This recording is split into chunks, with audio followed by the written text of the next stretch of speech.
Shalom, selamat pagi. Apa kabar pagi hari ini? Shalom. Haleluya, puji Tuhan. Saya percaya kita dalam keadaan sehat, amin. Amin. Dan diberkati oleh Tuhan, kita datang beribadah untuk memuji dan memuliakan nama Tuhan. Baik, sebelum kita lebih jauh masuk dalam ibadah ini, saya undang saudara bangkit berdiri. Kita akan mempersiapkan kehidupan kita. Kita lebih dahulu bersatu di dalam doa. Di pagi hari ini Tuhan, kami datang dengan penuh ucapan syukur Bapa. Kami tahu Tuhan Yesus, kami boleh ada hari ini Tuhan, semua karena cinta kasih Tuhan di dalam hidup kami. Pemeliharaan Tuhan yang begitu sempurna bagi kami Bapa. Engkau Tuhan masih memberikan kami kesempatan. Engkau mempercayakan kami nafas kehidupan dan tubuh yang sehat Tuhan. Dan kami datang melangkah Tuhan Yesus untuk menghampiri Tuhan lewat ibadah yang ada di GPI Victorious Family Hotel ini Tuhan. Kami datang mau mempersembahkan yang terbaik bagi Tuhan. Lewat tubuh roh dan jiwa kami mau kami persembahkan kepada Tuhan. Kami mau menyenangkan hati Tuhan. Kami mau meninggikan Tuhan, mengagungkan Tuhan. Karena Tuhanlah segalanya di dalam kehidupan kami. Karena kami tahu di luar Tuhan kami tidak dapat berbuat apa-apa. Terima kasih Tuhan Yesus, di pagi hari ini kami datang dengan penuh kerinduan. Kami datang dengan penuh Tuhan Yesus hati yang haus dan lapar akan Tuhan. Kami mau berjumpa dengan Tuhan di tempat ini. Kami mau dipuaskan di tempat ini dengan hal-hal kebaikan yang daripada Tuhan. Biarlah Tuhan setiap kehadiran kami benar-benar menyenangkan hati-Mu. Ambil alih ibadah kami Bapa dari awal pertengahan sampai kesudahannya. Berdaulat Engkau Tuhan atas ibadah ini. Engkau mengurapi setiap hamba-hamba Tuhan yang melayani pagi hari ini sebagai worship leader, singer, tim musik, dan juga hamba Profesor Imam Darmawan yang sudah hadir di tempat ini, yang siap memberkati kami dengan kebenaran firman-Mu Bapa. Engkau perlengkapi hamba-hamba-Mu ini dengan kuasa Roh Kudus-Mu Tuhan, sehingga melayani Engkau dengan heran, sehingga melayani Engkau dengan luar biasa Bapa, sehingga pelayanan mereka menyenangkan hati-Mu. Dan setiap kami diberkati dengan pelayanan hamba-hamba-Mu ini Bapa. Dan juga Tuhan Yesus, setiap jemaat-Mu yang sudah hadir, Engkau memberkati setiap kesetiaan mereka di dalam mengiring Engkau. Apapun yang menjadi kerinduan hati mereka, beban permasalahan pergumulan mereka pada pagi hari ini ditaruhkan di kaki Tuhan. Dan ketika mereka beribadah, mereka meraih janji berkat Tuhan dan pulang dengan membawa sorak-sorai kemenangan. Jawaban doa menjadi bagian jemaat-jemaat-Mu.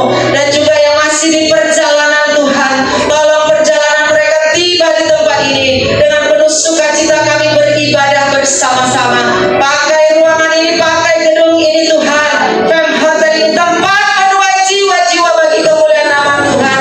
Dan seluruh peralatan yang kami pakai Engkau kuduskan dan berkati dalam nama Yesus, sehingga untuk kemuliaan bagi nama Tuhan. Tutup bungkus kami semua dengan kuasa darah Yesus. Segala kuasa yang bukan berasal daripada Tuhan, yang masih coba-coba ada di ruangan ini, terlebih di hati pikiran kami tolong katakan hancurkan kuasanya dalam nama Yesus. Biarlah Roh Kudus yang manis berdaulat atas kami. Terima kasih Tuhan. Kami buka ibadah pada pagi hari ini di dalam nama Bapa, Putra, Roh Kudus, dalam nama Tuhan Yesus. Kami berdoa dan mengucap syukur. Haleluya. Bersama kita katakan amin. Berikan tepuk tangan untuk Tuhan Yesus. Silakan duduk. Puji nama Tuhan. Shalom. Saya boleh tangan-tangan yang terangkat, tangan-tangan yang mau bermasmur, tangan-tangan yang memuji kebesaran Tuhan kita. Mari kita semua bangkit berdiri. Kita memasuk kehadirannya dengan hati bersyukur. Haleluya. Kita memberikan yang terbaik. Pujian, taruhan, keagungan hanya bagi Tuhan kita, Tuhan Yesus. Karena Dia layak terima pujian. Amin. Hadirat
Tuhan, kami percaya di dalam setiap keadaan dalam hidup kami, Tuhan, Engkau ada dalam segala perkara, dalam lembah, dalam kekelaman, di dalam gunung yang tinggi, Engkau ada bersama kami, Tuhan. Tak sedetik pun Kau meninggalkan kami, Tuhan Yesus. Engkau Tuhan Yesus yang bersama kami.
Yesus Kristus, terima kasih penyertaan-Mu, terima kasih kasih-Mu, terima kasih kebaikan-Mu, terima kasih Tuhan. Pada pagi hari ini kami bisa bertemu bersama seluruh kasih kami Tuhan. Tuhan, sebelum kami memuliakan muji nama-Mu dan mendengarkan nasihat-Mu, sucikan kuduskan hati kami, sucikan kuduskan semua rasa kami Tuhan untuk memulai muji nama-Mu Tuhan. Terima kasih Tuhan, kesempatan Kau beri kepada kami Tuhan, kami bisa memuliakan muji nama-Mu, kami bisa mengucap syukur bahkan Tuhan, pakai hamba-Mu untuk memberkati tempat ini Tuhan.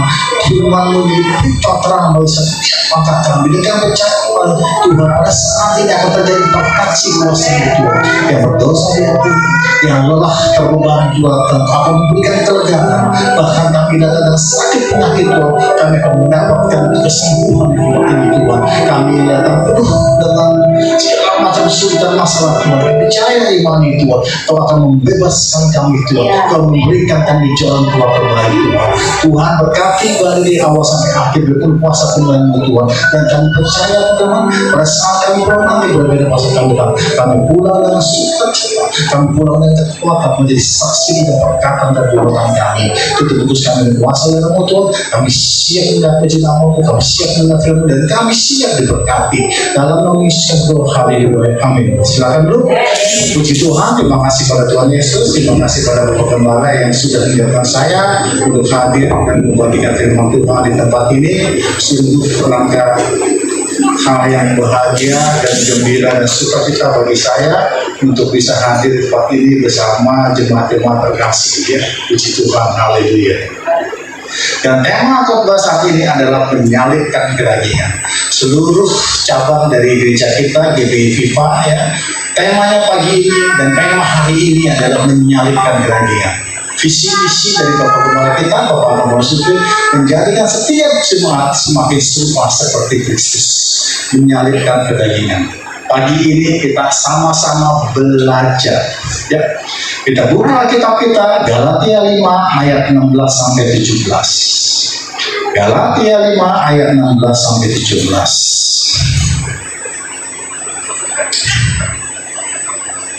Maksudku ialah hiduplah oleh roh, maka kamu tidak akan menuruti keinginan daging.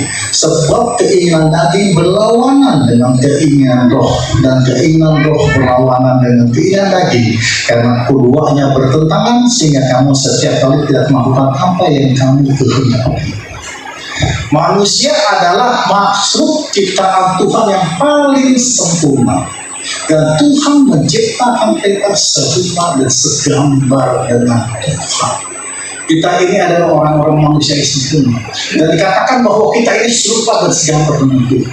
Namun, kesempurnaan manusia dirusak karena jatuhnya Adam dan Hawa karena dosa pemberontakan.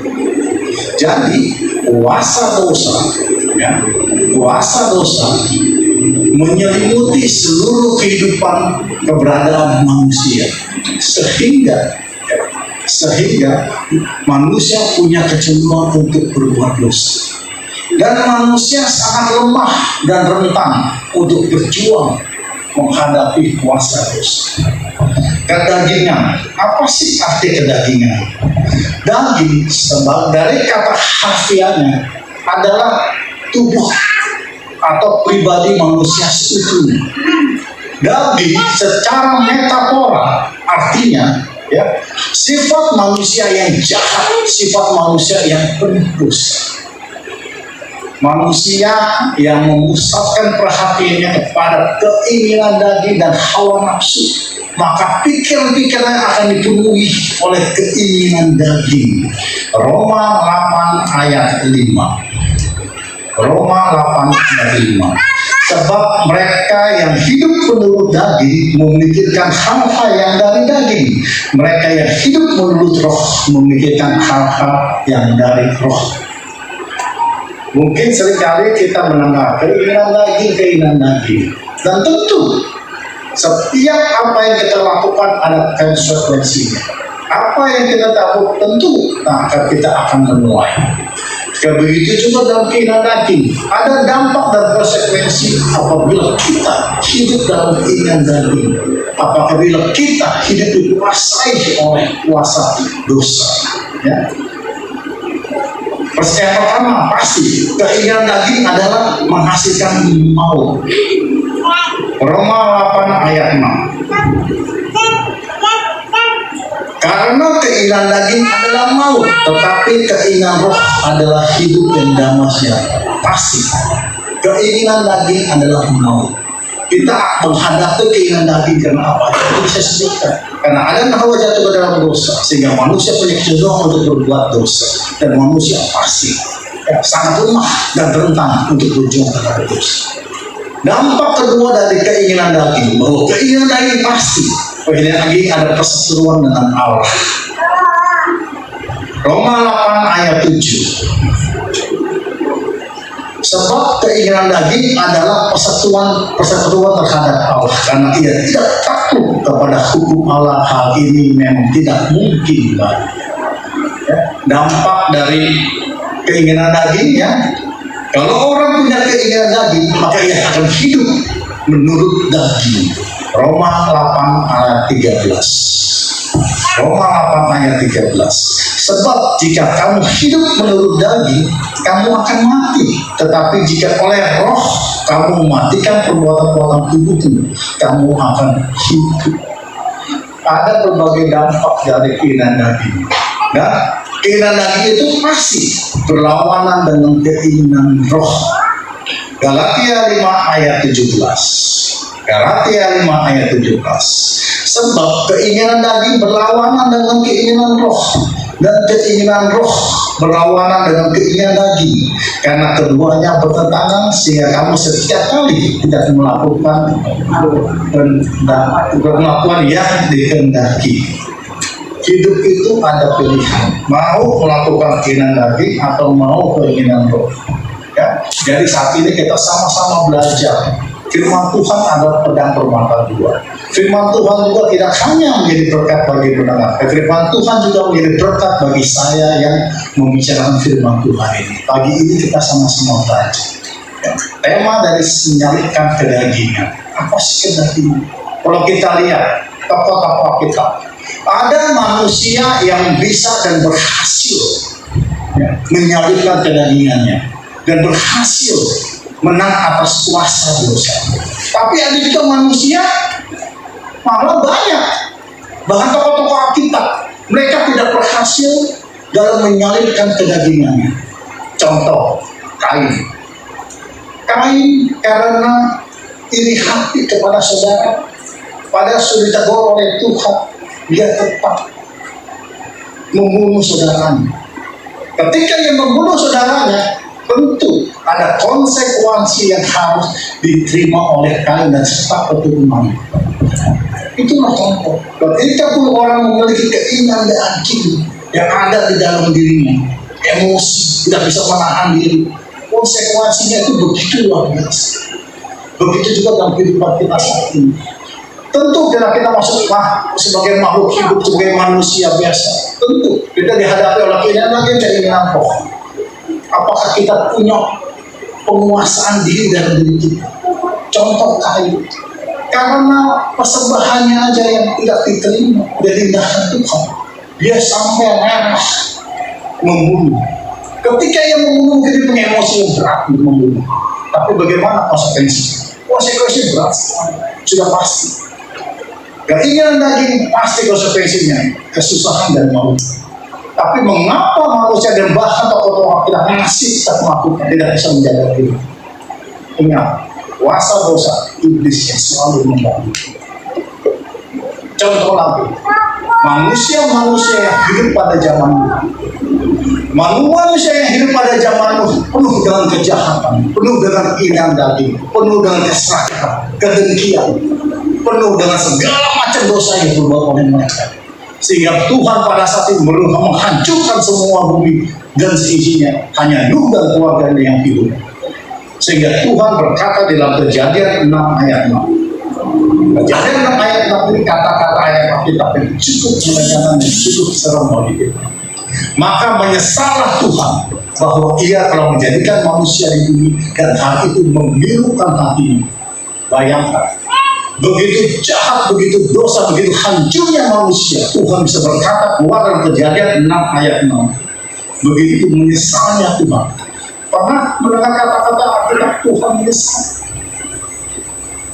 Pernah lihat Tuhan yang bijaksana, Tuhan yang begitu punya keadilan? Dia berkata bahwa dia menyesal, memilukan hatinya. Tuhan berbentuk roh, tapi dikatakan dalam Alkitab milu hati. Tuhan punya hati. Karena manusia yang lebih utama kedatangan. Khotbah tema kali ini benar-benar luar biasa dan menjadi nasihat dan menjadi peringatan bagi kita semua. Kedagingan luar biasa akibatnya. Kedagingan sungguh sangat luar biasa akibatnya. Tapi mengapa sampai saat ini manusia begitu banyak masih melakukan kedagingan? Contoh kita Esau saudara Yakub. Esau untuk hawa nafsunya, dia berani, dia mau bahkan dengan secara sadar menumpahkan hak kesultanan. Mungkin saat ini kita seringkali melakukan apa yang dilakukan oleh Esau, menukar segala sesuatu karunia Tuhan dengan hal-hal yang bersifat duniawi dan kedagingan. Mungkin kita berkata, kok Esau begitu ya? Dengan hawa nafsunya aja, untuk makanan sepantuk kacang merah, mau menukar hak kesultanan. Tapi kita introspeksi dalam diri kita. Seringkali kita melakukan hal seperti dilakukan oleh Esau. Kita menukarkan hak kesultanan kita. Kita menukarkan karunia kebesaran Tuhan berikan pada kita hanya untuk sesuatu jabatan, jodoh, posisi atau order atau uang, tapi kita menukarkan karunia Tuhan berikan pada kita. Ini peringatan bagi kita semua. Mungkin suatu saat kita ditantang untuk mendapatkan jodoh, tapi kita harus punya kepercayaan. Apakah kita mau? Mungkin kita suatu saat tidak mendapatkan posisi jabatan yang tinggi, tapi kita harus meninggalkan Tuhan kita. Apakah kita mau? Apapun yang terjadi, Yesus tetap Yesus. Beri kemuliaan bagi Tuhan. Ibrani 12 ayat 16 sampai 17. Ibrani 12 ayat 16 sampai 17. Janganlah ada orang yang menjadi cabul atau yang mempunyai nafsu yang rendah seperti Esau, yang menjual hak kesultanannya untuk sepiring makanan. Sebab kamu tahu bahwa kemudian ketika ia hendak menerima berkat itu, ia ditolak sebab ia tidak peroleh kesempatan untuk memperbaiki kesalahannya, sekalipun dia mencarinya dengan mencuci pakaian mata. Hati-hati, seringkali mungkin satu saat kita dihadapi oleh situasi-situasi, apakah kita mau menukar hak suami kita? Kita mau menukar kita sebagai warga negara surga di mana Tuhan Yesus berkata, di mana aku datang kau berada. Tapi karena hal-hal duniawi yang sepele, jabatan, jodoh, kita mau mengungkapkan hak prioritas kita sebagai anak-anak Tuhan. Karena apa? Contoh selanjutnya adalah Saul. Saul ya, dia tidak berdagingan, dia tidak menuruti perintah Tuhan. Beda Saul dengan Daud, sama-sama menjadi raja Israel. Mereka sama-sama diurapi oleh Nabi Samuel, sama-sama diurapi dengan minyak dari tongkat tanduk kerbau yang sama. Tapi apa ending dari keduanya? Mereka sama-sama diberkati. Samuel ketika memberkati Yusuf, ketika memberkati Saul, ketika memberkati Daud, pasti mereka mendapatkan petunjuk dari Tuhan, bukan sembarangan memberkati. Mereka sama-sama diberkati, orang yang jadi perkenanan Tuhan, orang yang menjadi buah mata Tuhan, orang yang berkat pada Tuhan, Saul dan Daud. Tapi endingnya berbeda. Saul ada kedagingan, tapi Daud ada kedagingan, ada juga kedagingan. Tapi ketika Daud berbuat salah dengan Batseba, Tuhan terdorong. Dia mau berbalik arah. Siapa sih manusia yang tidak pernah jatuh dalam dosa? Ketika kita jatuh dalam dosa, ketika kita ditegur, seperti apa Daud, dia mau berbalik demi segala perbuatan dosa. Tapi bagaimana dengan Saul? Tidak pernah mau ditegur, apalagi mau berbalik dari dosanya. sehingga endingnya pun berbeda. Daud sampai sekarang namanya terkenal. Bahkan negara Israel itu lambang benderanya ada bintang Daud. Kalau kita Israel sangat populer, King David luar biasa. Karena apa? Karena kedagingan. Karena ada kedagingan. Konsekuensi dari kekalahan manusia atas kuasa dosa, konsekuensi dari manusia tidak bisa menyalipkan dirinya, kesusahan dan ada beberapa ciri-ciri orang-orang yang bisa menyalipkan keinginan dagingnya. Ada ciri-ciri bahwa orang-orang dan manusia yang sanggup mengalahkan kuasa dosa. Ciri yang pertama, tidak masuk dalam psikologi. Tidak lagi hidup menurut daging. Bagaimana sih ciri-cirinya orang yang bisa menyalipkan kedagingan?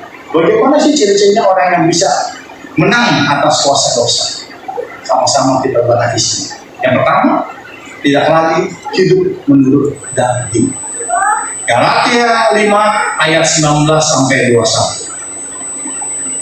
Galatia 5 ayat 19 sampai 21. Perbuatan daging telah nyata, yaitu percabulan, kecemaran, hawa nafsu, penyembahan berhala, sihir, persekutuan, perselisihan, iri hati, amarah, kepentingan diri sendiri, pencitraan, roh pemecah, kedengkian, kemabukan, pesta pora, dan sebagainya. Terhadap semuanya itu kuperingatkan kamu, seperti yang telah kubuat dahulu, bahwa barang siapa melakukan hal-hal yang demikian, seorang yang dan siapa mereka yang melakukan hal-hal yang demikian, ia tidak akan mendapat bagian dalam kerajaan Allah. Maksud roh pemecah belah. Saat seringkali kita secara langsung, secara tidak langsung menjadi roh pemecah belah. Tidak ingin ada kedamaian di rumah, di kantor, di gereja. Roh pemecah belah termasuk kedagingan. Roh perselisihan, iri hati, amarah, perseteruan.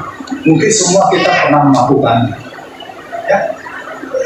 Sekarang kalau kita sudah tahu bahwa ini adalah hal kedagingan, apa yang mesti kita lakukan? Proses belajar untuk menjauhi keinginan daging. Begitu firman Tuhan yang ditulis dalam kitab Galatia ini tentu bukan secara politik, tapi firman Tuhan yang akan dibaca pada manusia yang hidup pada zaman ini, bahkan pada manusia hidup pada nanti 100, 200, 300 tahun kemudian. Firman Tuhan ini memperingatkan kita bahwa inilah kedagingan manusia. Manusia dulu pada waktu zaman terjadi sampai sekarang sampai kurang lebih sama. Mereka berkutat pada kedagingan seperti ini. Perselisihan, pemecah belah, kedengkian, kemabukan, pesta pora dan sebagainya. Seringkali dengki, inilah kedagingan yang seringkali dengki. Contoh tokoh Alkitab yang berhasil menyalipkan kedagingan, Yusuf. Tahu kan Yusuf? Yusuf dia berhasil menyalipkan kedagingannya. Dia tidak menuruti hawa nafsu. Setiap manusia pasti punya hawa nafsu. Pasti kalau manusia punya hawa nafsu. Tapi ketika Yusuf dihadapi dengan istri Potifar, tidak ada orang di rumahnya, dia punya hawa nafsu. Dia tapi tidak mau mengikuti hawa nafsunya untuk jatuh pada hubungan seks terlarang pada istri Potifar. Alkitab tulisan peristiwa yang ditulis di Alkitab, maka Tuhan pun berkata, Yusuf tidak hanya elok rupanya tapi elok hati. Dosa berhubungan seks terlarang dari dulu sampai sekarang ini adalah awal kejatuhan manusia. Maka tidak secara kebetulan bahwa Alkitab yang kita baca, Alkitab yang sepanjang masa berlaku sekarang dan selama-lamanya sampai nanti ke dalam Tuhan diperlukan.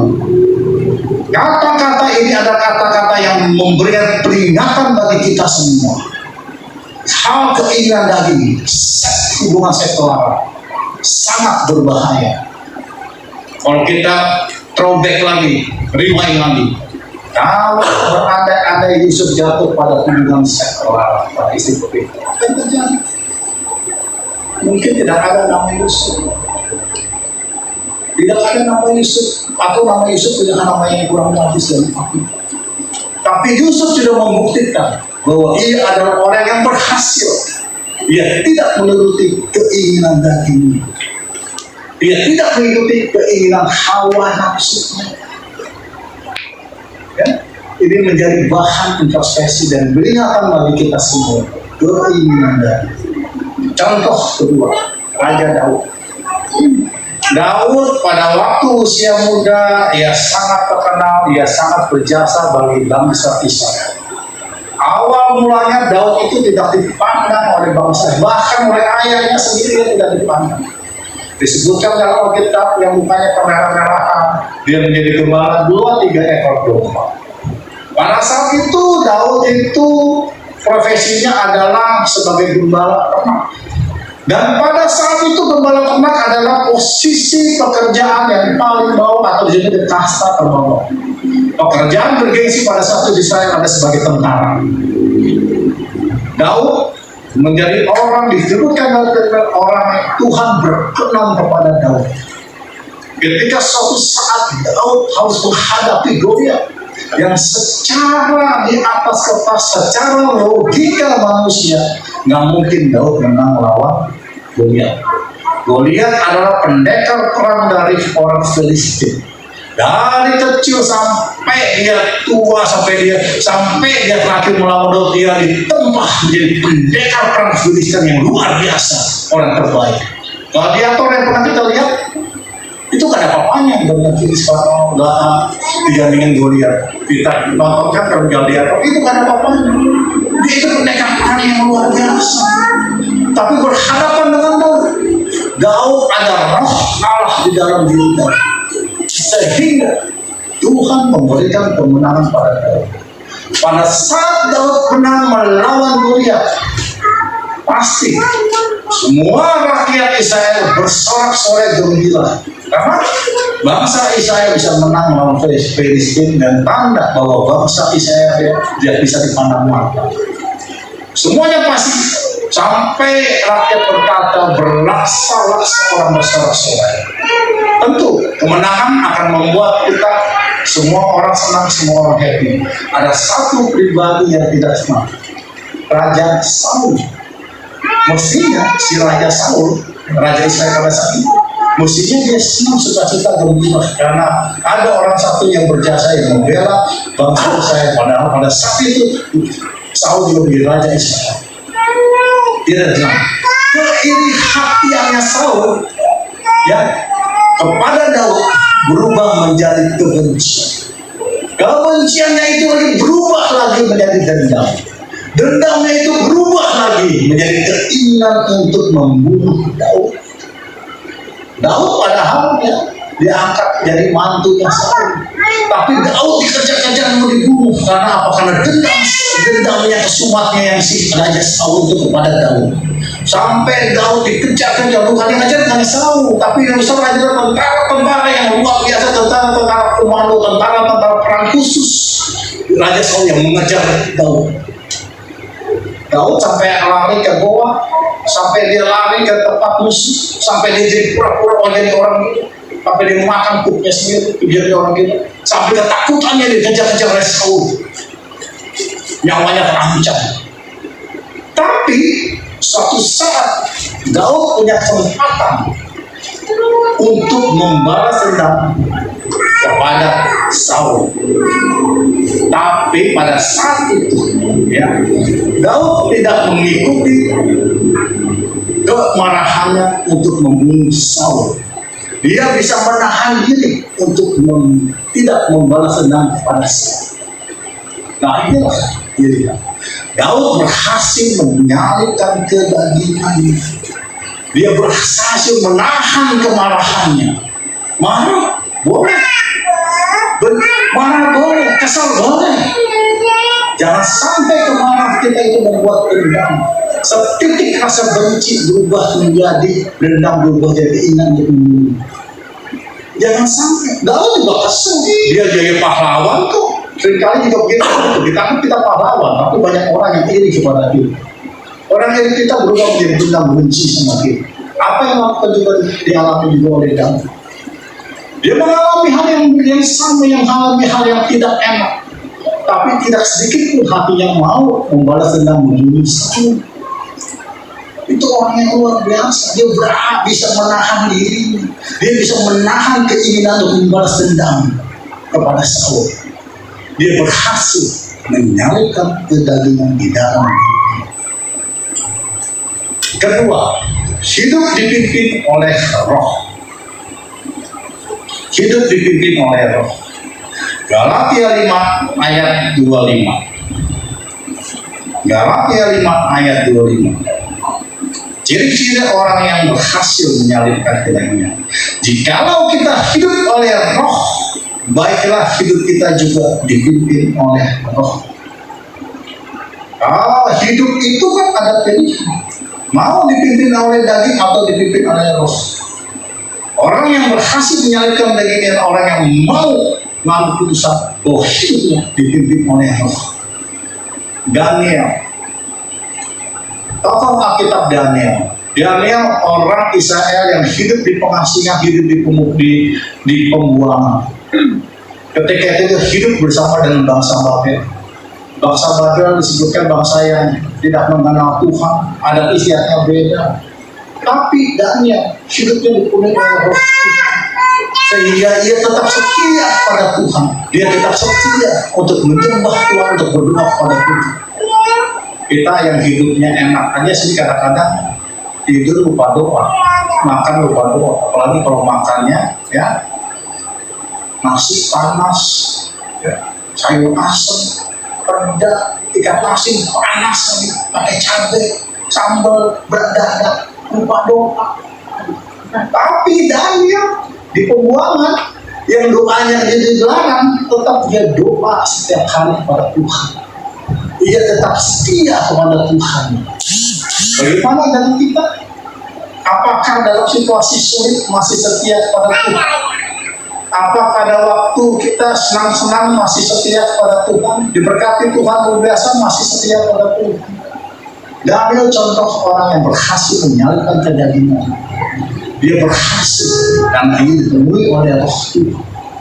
Walaupun dia mendapatkan sanksi, ancaman, ketika ia harus berdoa kepada Tuhan, tapi ia tetap setia kepada Tuhan.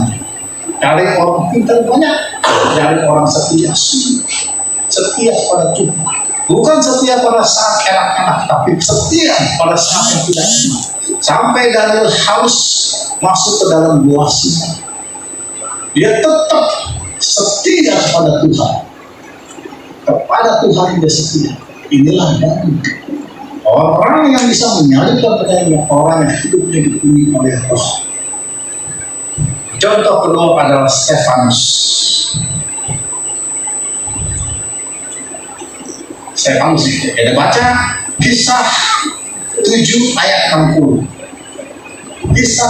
Kisah para Rasul 7 ayat 60. Ini firman Tuhan ini ya harus kita hafal sampai Tuhan menjemput kita. Pada saat kita berbaring di rumah sakit dikelilingi anak cucu kita harus ingat firman Tuhan. Sambil berlutut ia berseru dengan nyaring, Tuhan, janganlah tanggungan dosa ini kepada mereka, dan dengan perkara itu meninggal dia. Stefanus karena ingin menginjili, memenangkan jiwa banyak orang, dia harus menghadapi resiko dirajam, dilempari batu. Dia dilempari batu oleh banyak orang. Tapi kata-kata terakhir yang ia katakan, doakan pada saat yang merenggang nyawa, dia berkata, ampuni dia, dia tidak apa yang melakukan. Perkataan yang luar biasa, perkataan orang-orang yang dipenuhi oleh roh, perkataan orang-orang yang berhasil menyalurkan kedagingan. Salah satu yang diampuni Stefanus pada saat peristiwa itu adalah orang yang bernama Saulus, yang berganti nama menjadi Paulus. Pernahkah kita bayangkan ketika kita mengampuni orang lain, sejelek sebesar apapun dosanya, ketika kita mengampuni orang lain, orang itu akan dipakai Tuhan luar biasa untuk memenangkan jiwa dan memberikan kemuliaan bagi Tuhan. Stefanus pada satu bisa mengampuni. Salah satu mengampuni adalah yang meraja ini adalah Paulus. Paulus diampuni oleh Stefanus. Akhirnya Paulus bertobat, dipakai Tuhan luar biasa. Penginjilannya luar biasa. Pemberitannya luar biasa. Jangan pelit untuk mengampuni orang. Ampuni. Satu saat orang yang kita ampuni akan dipakai Tuhan luar biasa. Satu saat ketika kita memberi kepengenalan orang itu akan menjadi berkat bagi banyak orang. Tidak ada salahnya kita mengampuni orang. Tuhan pun mengampuni kita. Doa kita, doa saya pribadi setiap hari, pagi malam, Tuhan ampuni saya. Tuhan ampuni saya. Ketika saya pernah masuk dalam suatu ruang operasi tindakan dokter, hal yang saya katakan sebelum saya dibius, Tuhan ampuni saya. Kalau misalnya Tuhan memanggil saya pada saat itu, saya sudah berkata pada Tuhan, ampuni saya. Malam sebelum saya tidur, saya berpesta keluarga dengan anak istri saya. Hal doa saya yang saya katakan, ada satu doa yang saya katakan, Tuhan ampuni saya. Masalah kita nggak mau mengampuni orang lain. Tuhan aja mau mengampuni kita sejelek dosa apapun. Menyanyikan kedatinya, berilah pengampunan kepada orang. Ampuni. Mereka itu hanya salah paham. Mereka itu cuma salah kata. Mereka itu hanya mendengar yang salah. Mereka itu punya kebutuhan mendesak sehingga dia pinjam uang kita nggak dibalikin. Ampuni dia.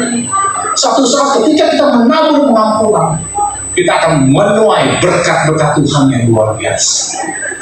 Yang ketiga, ciri-ciri orang yang bisa berhasil menyalipkan kedagingan, hidup menghasilkan buah roh. Contoh, orang yang menghasilkan buah-buah, perempuan Samaria. Perempuan Samaria di Alkitab dikatakan dalam Yohanes 4 dikatakan bahwa perempuan Samaria itu bertobat dan dia menjadi bersaksi di kotanya kepada orang banyak. Dan dia membawa banyak orang di kotanya kepada Yesus sehingga banyak orang di kotanya di sana. Ada buah-buah kasih yang dilakukan oleh perempuan Samaria. Saat ini, setelah kita menjadi Kristen yang sudah cukup lama, Tuhan berkati kita dengan apa-apa. Buah-buah apa yang sudah kita hasilkan? Orang yang bisa menyalipkan dengan orang yang bisa menghasilkan buah-buah. Buah-buah apa yang sudah kita hasilkan untuk pemilihan Tuhan. Ciri khas sebagai orang Kristen, hidup menghasilkan buah. Apa buah yang sudah kita hasilkan selama ini dalam hidup kita? Contoh kedua, Yusuf dan Maria, orang tua Yesus. Yusuf itu tulus dan ia sabar. Kita baca Matius 1 ayat 19. Matius 1 ayat 19. Karena Yusuf suaminya seorang yang tulus hati dan tidak mau mencemarkan nama istrinya di muka umum, ia bermaksud menceraikannya dengan diam-diam. Yusuf mau menerima Maria, padahal Maria dalam keadaan hamil. Dia mau menerima Maria. Dan dikatakan dalam Alkitab, Yusuf tidak bersenggama dengan Maria sampai Maria melahirkan Yesus. Buah-buah sabar, buah-buah ketulusan. Maria, ketika malaikat datang bahwa akan mengandung dari Roh Kudus seorang bayi nama Yesus. Aku ini adalah Dios, aku ini adalah hamba-Mu. Jadilah sesuai dengan kehendak-Mu.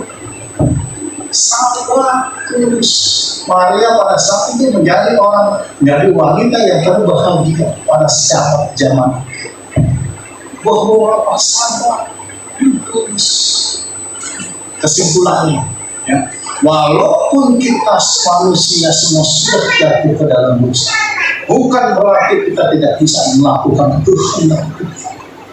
Walaupun kita sudah harus berjuang melawan kuasa dosa, bukan berarti kita jauh dari Tuhan.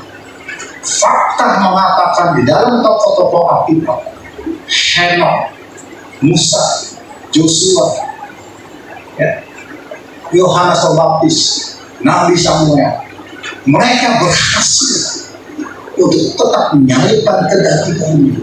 Mereka berhasil untuk tetap memiliki hubungan karib dengan Tuhan. Mereka berhasil menang melawan kuasa dosa. Setiap orang percaya diberikan potensi ilahi di dalam diri kita untuk bisa dekat dengan Tuhan, untuk bisa dekat akrab dengan Tuhan, menjadi anak-anak Tuhan. Inti dari khotbah menyalibkan kedagingan, kita belajar bagaimana kita bisa menyalibkan kedagingan, tetap dekat dengan Tuhan. Hidup itu pilihan, hidup dalam kedagingan atau hidup dalam roh. Ada Tuhan yang bersama kita. Kita tutup khotbah saya dengan Matius 16 ayat 24. Matius 16 ayat 24. Lalu Yesus berkata kepada murid-muridnya, setiap orang yang mau mengikut aku, ia harus menyangkal dirinya, memikul salibnya dan mengikut aku. Mengikut Yesus artinya menyalibkan kedagingan. Beri kemuliaan bagi Tuhan. Terima kasih.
kasih pernyataan kasih kebaikanmu, terima kasih tangan-tangan Tuhanmu, terima kasih Tuhan pada hari ini Kau berbicara oleh hamba-Mu itu menyalibkan kedagingan Tuhan.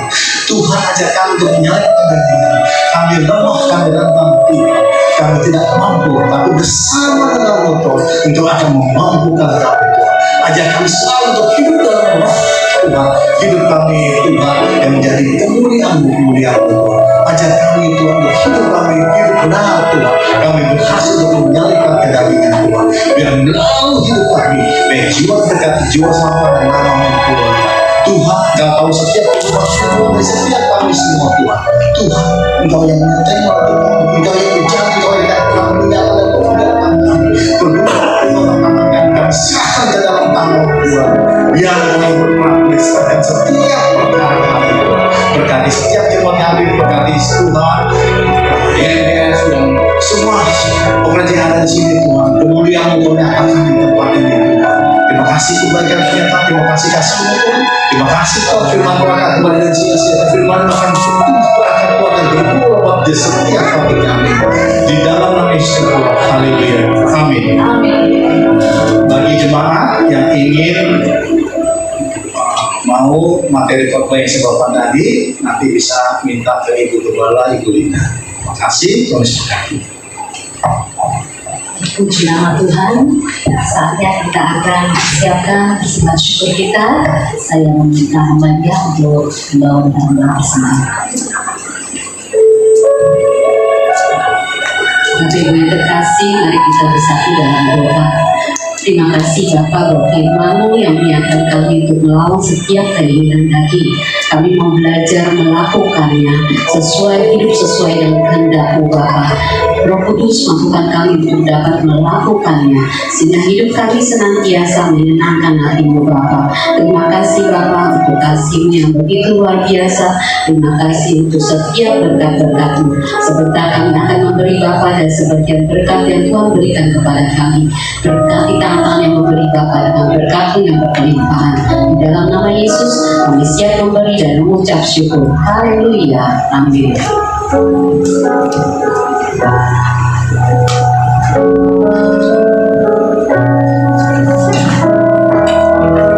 Bersyukur padamu Tuhan, makasih setiamu di dalam hidupku. Anugerah besar padamu di setiap langkahku.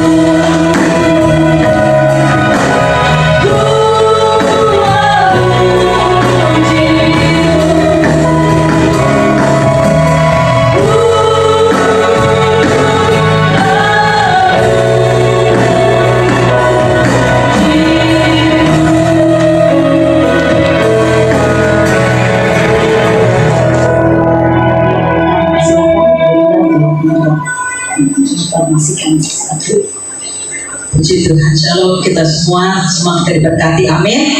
Puji Tuhan, terima kasih buat Bapak Imam yang sudah memberkati kami dengan luar biasa dan kebenaran firman Tuhan. Biarlah setiap kita menyalipkan kedagingan kita dan hidup kita hidup di dalam roh, karena hidup kita adalah sebagai pengikut Tuhan akan menghasilkan buah-buah roh di dalam hidup kita sehingga kita memuliakan Tuhan dimanapun kita berada.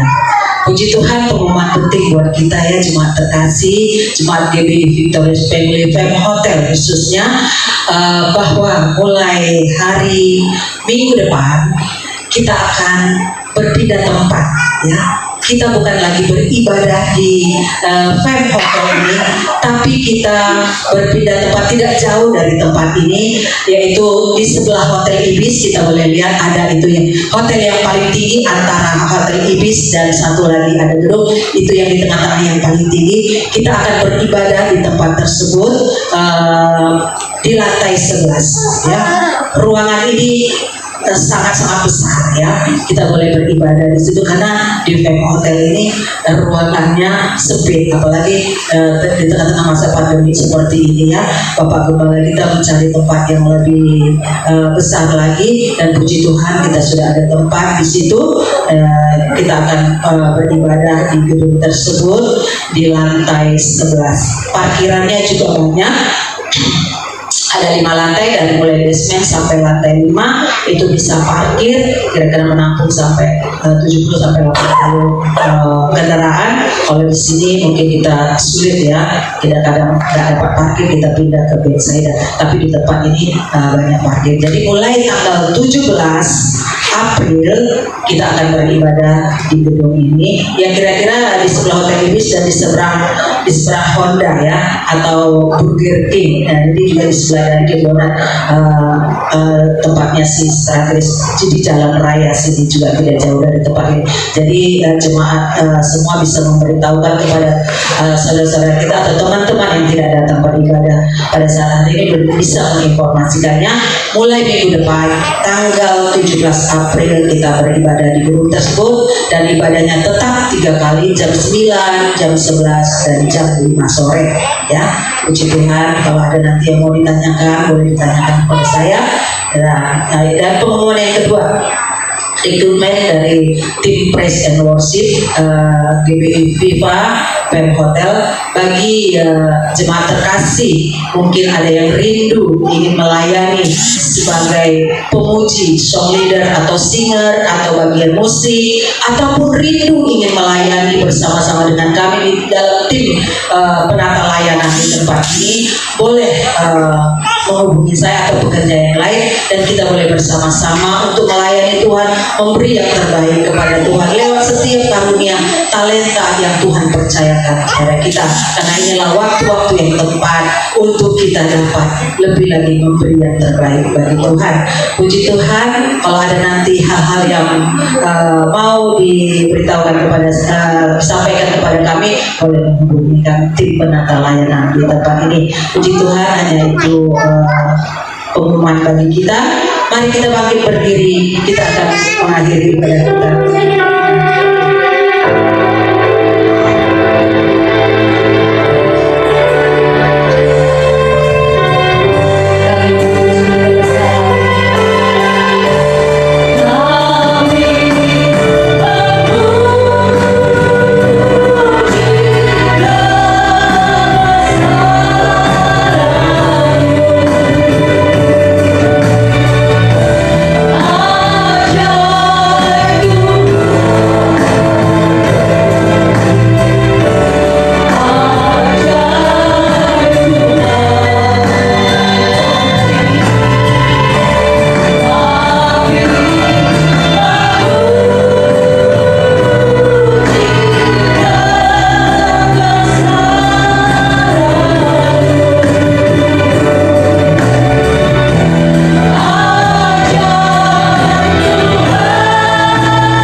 Kami memuji kebesaran-Mu Tuhan, keajaiban-Mu di dalam kehidupan kami. Tidak henti-hentinya kami mengagungkan Engkau Tuhan, karena Engkau Tuhan yang layak diagungkan. Terima kasih Bapa, kami sudah beribadah dan kami sudah menyenangkan hati Tuhan, dan kami sudah diberkati oleh Tuhan. Apapun yang kami persembahkan kepada Tuhan lewat ibadah ini, kami percaya itu sudah menjadi dupa yang berbau harum di hadirat Tuhan. Bahkan firman-Mu yang sudah memberkati kami, itu boleh kami Tuhan renungkan dan kami lakukan di dalam kehidupan kami. Terima kasih Bapak buat tim penata layanan yang sudah melayani Tuhan dengan luar biasa, khususnya Bapak Pastor Imam Darmawan yang sudah memberkati kami Tuhan dengan kebenaran firman-Mu. Tetap Engkau memakai hamba-Mu ini dengan luar biasa Tuhan, urapan hikmat marifat yang daripada Tuhan menjadi bagian hamba-Mu, sehingga dimanapun hamba-Mu ini melayani, menyampaikan kebenaran firman Tuhan, banyak jiwa yang diberkati, banyak jiwa yang dimenangkan bagi kemuliaan nama Tuhan. Berkati kesehatannya, berkati pelayanannya, berkati usaha bisnis pekerjaannya, berkati rumah tangganya, apapun yang dikerjakan oleh hamba-Mu, Engkau berkati dan buat berhasil, agar melalui Tuhan berkat-berkat Tuhan dia dapat menjadi berkat dan nama-Mu dipermuliakan. Terima kasih Tuhan, semua kami yang ada di ruangan ini sudah diberkati Tuhan. Tidak ada satupun kami pulang tanpa membawa berkat yang sudah Engkau berikan bagi kami. Terima kasih Tuhan, tetap Engkau pakai gereja kami, GBI Pipa Ministry, untuk menuai jiwa-jiwa bagi kemuliaan nama Tuhan. Dan juga Tuhan, khususnya GBI Pipa Fem Hotel ya Bapak, Engkau tetap memberkati Tuhan gereja-Mu di cabang Tangerang, di cabang Gading Serpong ini Tuhan, agar dapat memenangkan jiwa-jiwa Gading Serpong, khususnya Tangerang dan sekitarnya, sehingga nama-Mu dipermuliakan. Rencana kami minggu depan kami akan berpindah lokasi Tuhan, tempat kami beribadah. Engkau sudah kuduskan dan berkati tempat ini, layak dipakai buat kemuliaan nama Tuhan. Dan melalui gedung yang baru ini, penuaian jiwa-jiwa terjadi, dan banyak jiwa dimenangkan, nama-Mu ditinggikan, nama-Mu dimuliakan. Engkaulah Tuhan yang kami sembah, Tuhan yang hebat, Tuhan yang besar, Tuhan yang ajaib, di dalam nama Yesus Kristus Tuhan. Terima kasih Bapak. Sebelum kami pulang, kami akan menerima berkat yang Engkau akan sampaikan melalui hamba-Mu. Jemaat terkasih dalam Kristus Yesus Tuhan, mari arahkan hati dan pikiranmu kepada Tuhan. Angkat kedua belah tanganmu, terimalah berkat Tuhan. Tuhan memberkati engkau dan melindungi engkau. Tuhan menyinari engkau dengan wajahnya dan memberi engkau kasih karunia. Tuhan menghadapkan wajahnya kepadamu dan memberi engkau damai sejahtera. Berkat dan anugerah dari Allah Bapa, cinta kasih dari Tuhan Yesus Kristus, dan persekutuan Roh Kudus itu yang menyertai, menjaga, melindungi dan memberkati kita semua mulai pagi hari sampai Maranatha. Tuhan Yesus datang kali yang kedua, menjemput kita semua di awan-awan kemuliaannya. Di dalam nama Bapa, Putra, Roh Kudus, dalam nama Tuhan Yesus kita yang percaya dan sudah terima berkat, mari sama-sama katakan amin. Tuhan Yesus berkati. Puji nama Tuhan, ibadah kita telah selesai. Jemaat dipersilakan untuk satu sejenak. Sampai bertemu di minggu depan di tempat yang baru. Kita akan beribadah sama-sama. Tuhan Yesus berkati.